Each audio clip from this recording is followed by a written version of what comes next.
गंगा भोगपुर भी नाम भोगपुर के नाम से बना हुआ है। उम्मीदें आशाएं हैं कि सड़क जल्दी बनेगी। उनसे यह भी अनुरोध है कि अगर आपने चैनल को सब्सक्राइब नहीं किया है तो प्लीज़ बेल आइकन की जो घंटी है उसे आप बजा सकते हैं और सब्सक्राइब कर सकते हैं, शेयर कर सकते हैं, कमेंट कर सकते हैं। और जो वीडियो आइकन पे दिखाए जा रहे हैं, जैसे मैंने उस समय आपदा और चुनाव पे एक वीडियो बनाई थी, वो भी मैंने विंध्यवासिनी मंदिर पे ही खड़े होकर बनाई है, तो उस वीडियो को भी आप देख सकते हैं। उनके लिंक आपको ऊपर दिए जा रहे हैं। फिर अभी तो सफ़र शुरू किया है, मंजिल का पता नहीं, अगर साथ आपका है तो नामुमकिन कुछ भी नहीं। इन्हीं पंक्तियों के साथ मैं हरीश खंडवाल मनखी आप सभी का मनखी की कलम यूट्यूब चैनल पर हार्दिक स्वागत अभिनंदन करता हूँ। आज जो वीडियो मैं बताने जा रहा हूँ वो एक ऐसी वीडियो है जो हमारे क्षेत्र पर आधारित है और हमारी कर्तव्य भी है हम लोगों का कि हम अपने क्षेत्र की जो समस्याएं हैं, मुद्दे हैं, उनको भी समय समय पर उठाते रहें। पिछले साल नवंबर में एक बैठक का आयोजन किया गया था विंध्यवासिनी मंदिर में, all weather Ganga Bhogpur Vindhyavasini motor मार्ग के संबंध में, जिसमें हम सब लोगों ने प्रतिभाग किया था। और मुद्दा ये रखा था कि भाई यहाँ पे बरसात का समय 4 महीने जो अंडमान निकोबार द्वीप समूह उस समय का जो बन जाता है, यानी ये कह सकते हैं कि काला पानी की सज़ा हो जाती है। एक ज़माने में अंग्रेज़ों को काला पानी की सज़ा हो जाती थी, ऐसी 4 महीने हमारे क्षेत्र में काला पानी की सज़ा हम लोगों के लिए हो जाती है। उस काला पानी की सज़ा से दूर होने के लिए, उससे निपटने के लिए, उसके लिए हमें सड़क की आवश्यकता थी। और इस सड़क का सर्वे भी कल पूर्ण हो चुका है, 7 किलोमीटर सड़क का। इसी पे मैं आज वीडियो बनाने जा रहा हूँ। सबसे पहले तो मैं आप लोगों को इतिहास पे ले चलता हूँ, और इतिहास जानना भी ज़रूरी होता है क्षेत्र का, और उसको फिर वर्तमान तक लाना ज़रूरी होता है। उसका क्या परिप्रेक्ष्य रहा है, क्या कुछ हुआ है, उसे जानना भी हम लोगों का ज़रूरी है। क्षेत्र के लोग सबसे ज़्यादा जानते हैं, मैं थोड़ा कम जानता हूँ, लेकिन जो भी है, जितना मुझे पता है आप तक पहुँचा रहा हूँ। लगभग 1945 के बाद ताल घाटी में सड़क आने की सुगबुगाहट हो गई थी, और 1951 में जो है ताल घाटी में सड़क आ चुकी थी। वहाँ पे तड़ियाल जी थे, उदय सिंह तड़ियाल जी, लालढांग की काफ़ी जाने माने प्रतिष्ठित व्यापारी थे, और उन्होंने यहाँ पर पहले अपनी गाड़ी पहुँचाई थी। तब उस पर गीत भी लगे थे। और उस ज़माने में पूरे यमकेश्वर में कहीं सड़कें नहीं थी, तब जो है ताल घाटी जो है वहाँ सड़क आ चुकी थी, बस पहुँच चुकी थी। एकमात्र आने जाने का साधन जो है ताल घाटी ही थी। समय गतिमान होता गया। 1957-58 में वन मंत्री उत्तर प्रदेश के श्री जगमोहन सिंह नेगी जी को बनाया जाता है, जो कांडी के निवासी थे। और वन मंत्री होने के कारण उनको पेड़ लगाने थे, पर्यावरण को बचाना था। तो उन्होंने ताल घाटी वालों को कहा कि आप लोगों को हम भूमि बदलाव दे देते हैं, इसके बदले आपको गंगा भोगपुर दे देते हैं। तो हमारे लोगों ने कुछ ने हाँ कहा, कुछ ने ना कहा, और तब किमसार की अधिकांश ज़मीन जो है वो ताल घाटी में थी। तो किमसार के लोगों ने भी कुछ मना कर दिया, जो पूर्वज थे, क्योंकि तब सुविधाएं यहाँ परिपूर्ण थी, घास, लकड़ी, पानी, सब सुविधाएं थी। तो ये सब देखते हुए उनकी तत्कालीन आवश्यकताएं पूर्ति हो रही थी, तो उन्होंने मना कर दिया। जब मना कर दिया गया तो वन मंत्री जी निराश हो गए। कंडरा मंडी में बैठक बिठाई गई। बैठक में जो है सारे क्षेत्र के लोग आते हैं, और जगह जगह के लोग उस बैठक में जब प्रतिभाग करते हैं, जगमोहन सिंह नेगी जी भूमि बदलाव के फायदे, लाभ सभी उनको गिनाते हैं। लेकिन हमारे क्षेत्र के कुछ प्रबुद्ध जन रहे या जो भी रहे, उन्होंने तत्कालिक आवश्यकताओं को देखते हुए कौड़िया में लंबी फेहरिस्त बना दी मांगों की कि हमारी ये मांगे पूरी करते हो तो हम जाने को तैयार हैं। खैर, ये सब जब नेगी जी ने कहा कि आप जाओ तो सही, हम वहाँ पर धीरे धीरे धीरे सब सुविधाएं आपके लिए उपलब्ध कराएंगे, लेकिन लोग नहीं माने। फिर जब नेगी जी निराश हुए, उन्होंने कहा मैं दूसरी बैठक बुलाऊंगा। लगभग 1-2 महीने बाद फिर दूसरी बैठक होती है। दूसरी बैठक में फिर सभी लोग आते हैं।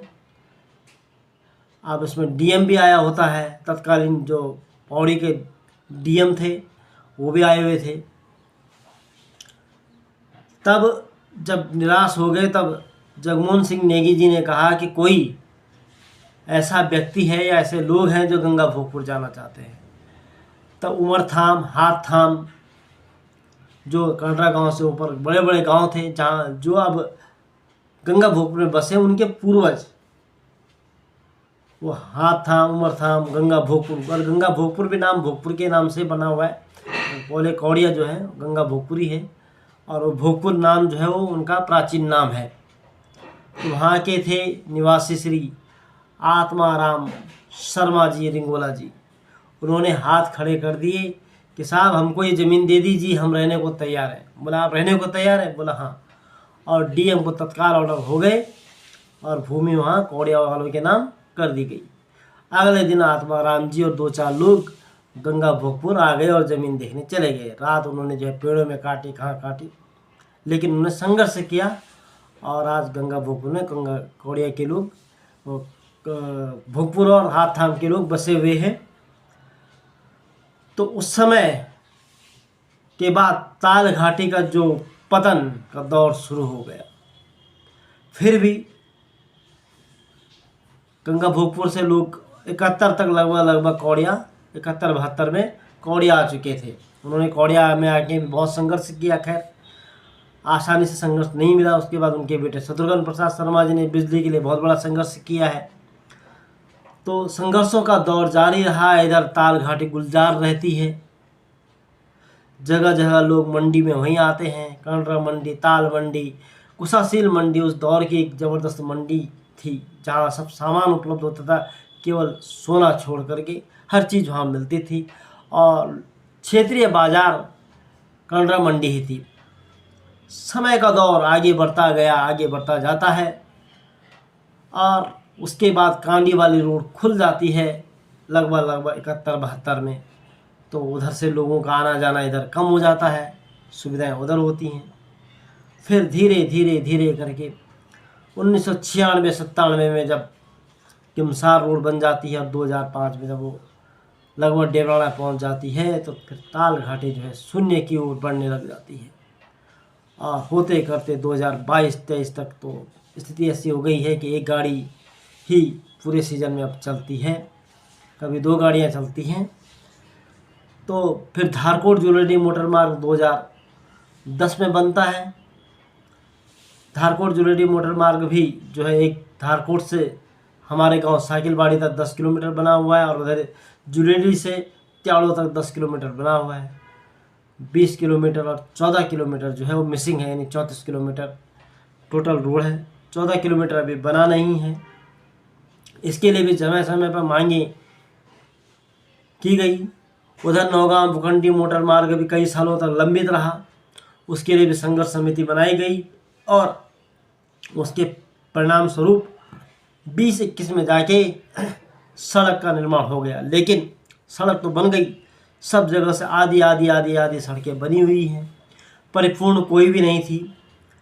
नौगांव भुखंडी मोटर मार्ग जो है बिंदवासिनी तक तो पहुंच गया, लेकिन 4 महीने बरसात का क्या होगा, यह सवाल फिर भी खड़ा था। फिर उसके लिए भी एक संघर्ष समिति बनाई गई, और संघर्ष समिति के द्वारा प्रयास किए गए। स्थानीय विधायक रेणु बिष्ट ने भी क्षेत्रीय लोगों की पीड़ा को समझा, और उन्होंने भी इसमें आगे बढ़कर काम करना शुरू किया। और पिछले 1 साल के बाद पिछले 3 दिनों में सड़क का सर्वे पूरा हो चुका है। आगे कुछ क्या होता है तो भविष्य के गर्भ में है, लेकिन उम्मीदें आशाएं हैं कि सड़क जल्दी बनेगी। और इस सड़क के बनने से क्या कुछ फ़ायदा होने वाला है ये भी हम बता दें। सबसे पहले फ़ायदा तो यह होगा कि नीलकंठ जब कांवड़ यात्रा होती है तो तब एक तरफ का रूट जाने के लिए और एक तरफ का रूट आने के लिए किया जा सकता है। इससे पर्यटन को बढ़ावा मिलेगा, क्षेत्रीय लोगों को रोजगार मिलेगा।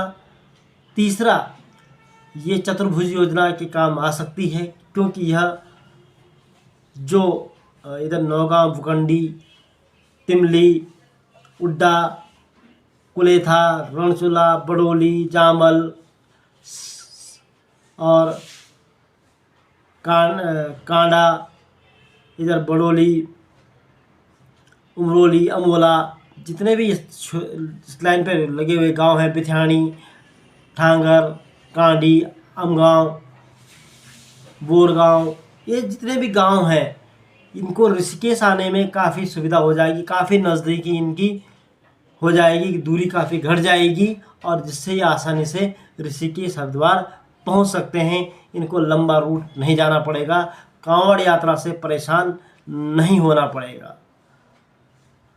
अब इसके बाद यह रोड तो बन जाएगी, लेकिन जो कंडरा और ताल घाटी में अन्य लोग हैं उनके लिए क्या विकल्प है? उनके लिए एक विकल्प है, इसके बाद यह रोड बनने के बाद भुखंडी से साकलबाड़ी की जो दूरी है उसके बीच सड़क बनाई भी जानी जरूरी है, क्योंकि उससे पूरा डाना मंडल क्षेत्र भी कवर हो सकता है। वो कैसे हो सकता है कवर?